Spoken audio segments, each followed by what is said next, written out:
namenye ko nawe ritarimo mu rugendo rutoroshye my friend.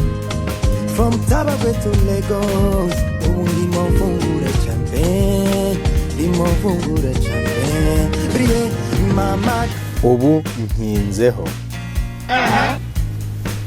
nkinguyeho, ndongeye nkingaho, nkinguyeho,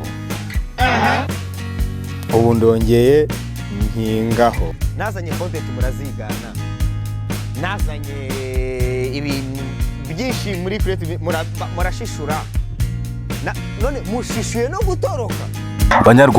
Banyarwanda mwese inshuti zanjye mwitabiriye kureba ikiganiro kuri no chaîne ya YouTube, mureke dufatanye hamwe turebe ku mateka n'urugendo rw'umunyamakuru cyangwa se umuhanzi wamamaye ku mazina agiye atandukanye harimo nka Yago cyangwa se Yago TV Show. Uyu munsi tugiye kuvuga ku muntu wamenyekanye cyane mu itangazamakuru no mu myidagaduro nyarwanda, akaba ari n'umuhanzi w'umunyempano ku rwego rudasanzwe, ariwe Yago uzwi cyane ku izina nka Yago TV Show, cyane ko akunze no kugaragariza impano zigiye zitandukanye harimo n'ibiganiro mu itangazamakuru. Uyu mugabo si umuntu usanzwe, ahubwo ni umwe mu bantu bagize uruhare rukomeye cyane mu myidagaduro nyarwanda no mu guteza imbere imyidagaduro nyarwanda ku mbuga nkoranyambaga zigiye zitandukanye harimo nka TikTok na Instagram ndetse na YouTube, ariyo cyane yanditseho ibigwi ku rwego rudasanzwe. Amavuko n'intangiriro ze, uyu muhanzi Yago amazina yakuriswe n'ababyeyi ni yarwaye Innocent, dore yuko iri zina ni mu mazina yamukongeye cyane mu gihugu cyo mu Rwanda. Yabaye Innocent koko nkuko bivuga mu izina rye. Yavukiye mu Rwanda, igihugu gifite urubyiruko rwishi rukunda imyidagaduro n'itangazamakuru binyuze muri entertainment. Kuva akiri muto Yago yagaragaje impano yo kuvuga no gusobanura ibintu mu buryo abantu babyashimisha ku rwego rwo hejuru. Yari umwana ukunda kuvuga, gusetsa no gukurura abantu bitewe n'uburyo avugamo. Ibi byaje kumufasha cyane cyane mu buzima bwe bw'ahazaza ndetse n'ubu ngubu turimo muri iki gihe muri 2026. Intangiriro ze mu itangazamakuru, uyu muhanzi cyangwa se n'umugabo Yago TV Show cyangwa se nyarwaye Innocent, Yago yatangiye azwi cyane nk'umunyamakuru ukorera ibiganiro kuri internet, cyane cyane ku rubuga rwa YouTube. Yashinze urubuga rwe rwa YouTube ari narwo yise Yago TV Show, aho yatangaga amakuru y'imyidagaduro, ibiganiro n'abahanzi n'inkuru z'ibyamare bigiye bitandukanye. Uburyo yavugaga, imvugo yihariye n'uburyo yinjiraga mu biganiro bigiye bitandukanye byatumye abantu bamwiyumvamo ku rwego rwo hejuru, azamuka vuba ku rwego rwo hejuru birihuta uburyo abantu batabikekaga. Ibi byamuhinduriye ubuzima, bituma aba umwe mu banyamakuru bakorera ku mbuga nkoranyambaga harimo nk'urubuga rwa YouTube bakunzwe cyane ku gihugu cyo mu Rwanda ndetse no hanze yabyo. Wowe tugeranye ahangaha wakora subscribe, like and comment, share, ndakeka ko utagera ahangaha nta kirumva muri kiganiro. Uko uyu mugabo cyangwa se n'umusore yaje kwistanga mu gihe gito mu myidagaduro ku rwego rwo hejuru mu buryo bidasanzwe, akakirwa ku rwego rwo hejuru n'urubyiruko rugiye rutandukanye. Mu gihe gito Yago yamenyekanye cyane mu Rwanda hose, abikirangirire abari bavuga ku mbuga nkoranyambaga zose zigiye zitandukanye, cyane cyane YouTube, dore ko Instagram mu Rwanda nta gaciro kenshi bayiha.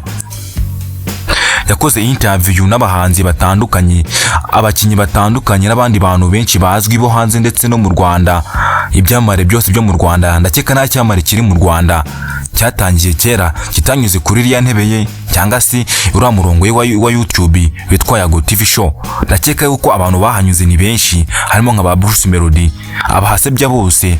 Ndakeka yuko banyuze kuri iriya channel ye yise Yago.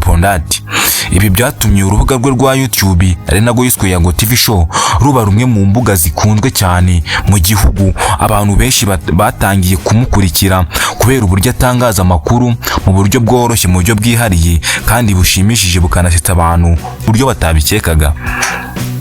Uburyo uyu muhanzi Yago TV Show cyangwa se n'umunyamakuru Yago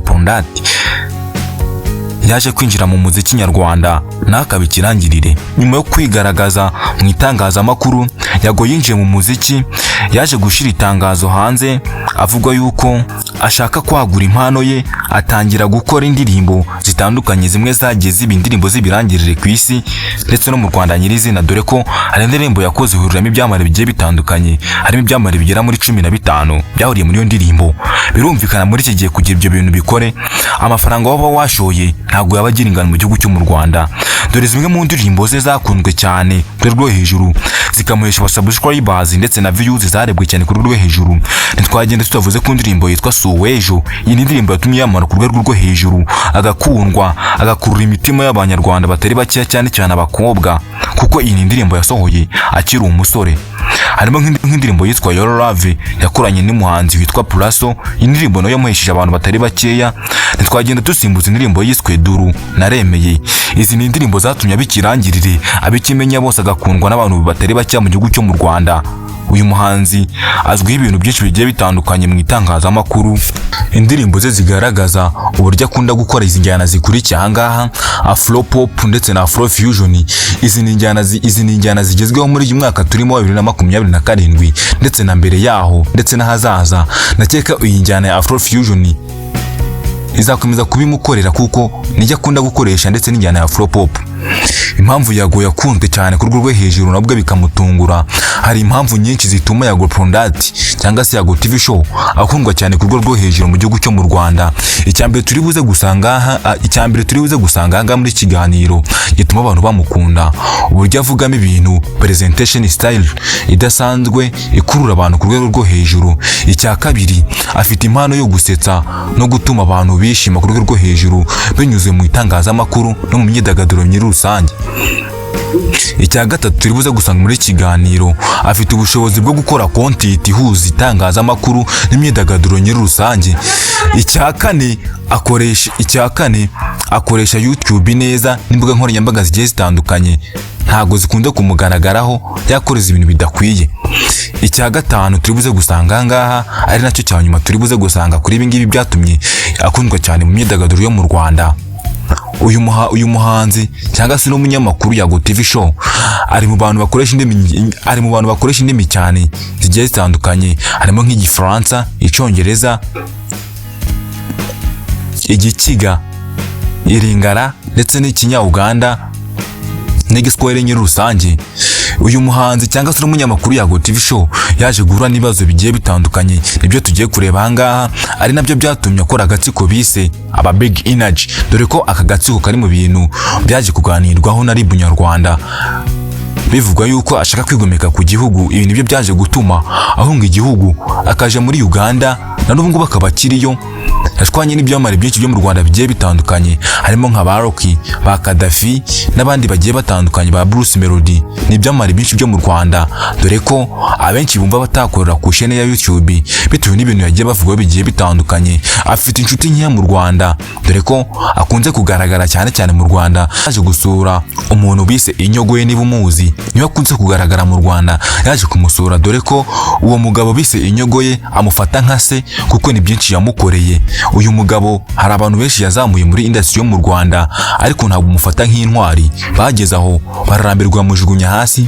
Reka tureba ahangaha ibintu byatumye adabwa agaciro mu itangazamakuru muri uyu mwaka turimo ndetse n'undi mwaka washize, bigatuma ahunga n'igihugu. Nubwo uyu musore Nyarwaya Innocent cyangwa se Yago Product cyangwa se Yago TV Show nubwo yageze kuri byinshi, hari byinshi byamusubizaga inyuma nk'urubyiruko byatuma udatera imbere. Yago yahuye n'ibizazane bitandukanye, harimo kwiga kwa YouTube channel ye, dore ko ibi ngibi byo kwiga kwa YouTube channel ye byigeze kugera no mu rwego rw'ubugenzacyaha rwa RIB, barabikemura. YouTube channel ye iza kugaruka. Harimo no kwiga n'ibintu byinshi bigiye bitandukanye, ndetse n'imodoka yaje kumenagurwa mu gihugu cyo mu Rwanda bagira ubushwangi. Yagiye anengwa n'abantu batari bakiya ku mbuga nkoranyambaga zo mu Rwanda bitewe n'imvugo yaratangiye kuvuga, bitewe na depression yari afite yuko ari ibyo YouTube channel ye yatangiye kuja yita abantu bigurasha cyangwa se bigarasha bimwe na bimwe bigiye bitandukanye. Arema n'agatsiko ariko yise Big Energy, dore ko aka gatsiko kari mu bintu byaciye ibintu, dore ko aka gatsiko kari mu gatsiko kaciye ibintu mu gihugu cyo mu Rwanda mwaka 2025, na n'ubwo mwaka 2026 karacavugwa n'aba Big Energy. Yagize n'ibibazo by'ubuzima, impanuka, ariko arabirenga. Ibi byose byamubereye isomo rikomeye mu buzima bwe bwa buri munsi, bituma b'umusore umwe wihangana ibizazane n'ibiza, bigatuma arenga ibintu byinshi bigiye bitandukanye.